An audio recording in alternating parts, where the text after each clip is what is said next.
ತಾರೀಕು ಬೆಳಗ್ಗೆ 1 ಗಂಟೆಯಿಂದ 5 ಗಂಟೆ ಮಧ್ಯ ನಮ್ಮ ಮನಾಯಿಕೇಳಿ ಪೊಲೀಸ್ ಸ್ಟೇಷನ್ ಲಿಮಿಟ್ಸಲ್ಲಿ ಒಂದು ಕೊಲೆ ಆಗಿದೆ.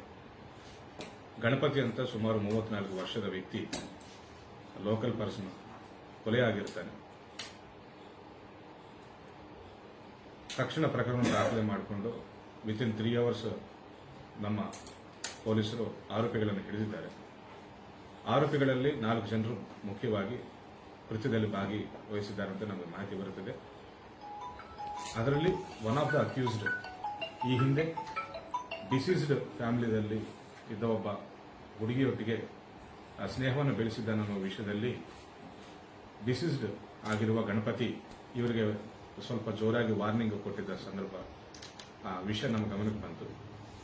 ಅದನ್ನು ಮನಸ್ಸಲ್ಲಿಟ್ಕೊಂಡು ವೈಷಮ್ಯವನ್ನು ಬೆಳೆಸಿಕೊಂಡು ಒಂದು 3-4 ಹುಡುಗರನ್ನು ಸೇರಿಸಿಕೊಂಡು ಕೃತ್ಯ ನಡೆದಿದ್ದ ದಿನ ಪೆಟ್ರೋಲ್ ಬಂಕ್ಗೆ ಹೋಗಿರ್ತಾರೆ ಪೆಟ್ರೋಲ್ಗೋಸ್ಕರ. ಅಲ್ಲೇ ಕೆಲಸ ಮಾಡ್ತಿರುವ ಗಣಪತಿ ಇವನನ್ನು ನೋಡಿ ಪೆಟ್ರೋಲ್ ಬಂಕಲ್ಲಿ ಸಿಗರೆಟ್ ಸೇರ್ತಾ ಇರುವುದನ್ನು ಗಮನಿಸಿ ಅದನ್ನು ಸ್ಟಾಪ್ ಮಾಡೋಕ್ಕೆ ಮತ್ತೊಂದು ಸರಿ ಅವ್ರಿಗೆ ಜೋರಾಗಿ ಹೇಳ್ತಾನೆ.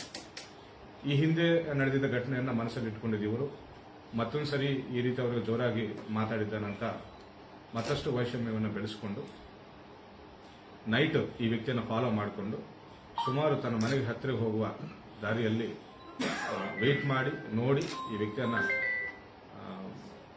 ಸ್ಟಾಪ್ ಮಾಡಿ ಅಲ್ಲೇ ಒಂದು ಆಯುಧವನ್ನು ಶಾರ್ಪ್ ವೆಪನ್ ಅನ್ನು ಯೂಸ್ ಮಾಡಿ ಅಲ್ಲೇ ಸ್ಪಾಟಲ್ಲಿ ಕೊಲೆ ಮಾಡಿರ್ತಾರೆ 4 ಜನರು.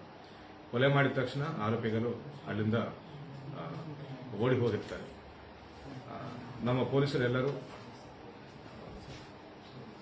ವರ್ಕೌಟ್ ಮಾಡಿ ಆರೋಪಿಗಳನ್ನು ವಿತಿನ್ 3 ಅವರ್ಸ್ ಮಾರ್ನಿಂಗ್ 10 o'clock ಒಳಗಡೆ ಆರೋಪಿಗಳನ್ನು ದಸ್ತಗಿರಿ ಮಾಡಿದ್ದಾರೆ.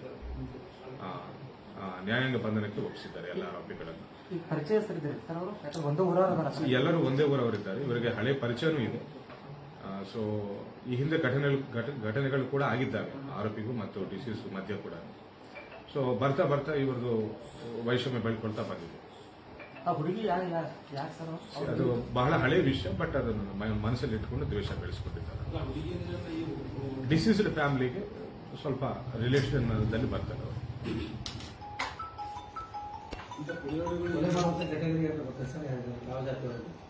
ಕೊಲೆ ಆಲ್ಮೋಸ್ಟ್ ಆಲ್ ಸೇಮ್ ಕಾಸ್ಟ್, ಒಬ್ಬರಿಬ್ಬರು ಬಿಟ್ಟು ಎಲ್ಲರೂ ಒಂದೇ ಕಮ್ಯುನಿಟಿ ಅವರಾಗಿದ್ದಾರೆ.